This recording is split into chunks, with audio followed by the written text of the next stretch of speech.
Hello again, dito po kami ngayon sa San Salvador Island. Ayan na, moving muna kami para magluto ng pagkain, ulam. Ito po ang aming morning dive. Uy, kalahati na rin pala oh. With fish, giti, pandat snapper, sweet lips, malaga,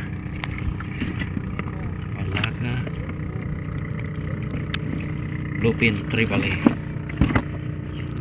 tapos may mangrove snapper. Ayan, with fish. Ayan, dalawa yung mangrove snapper, dalawa yan. Yun, tapos isang baby barracuda.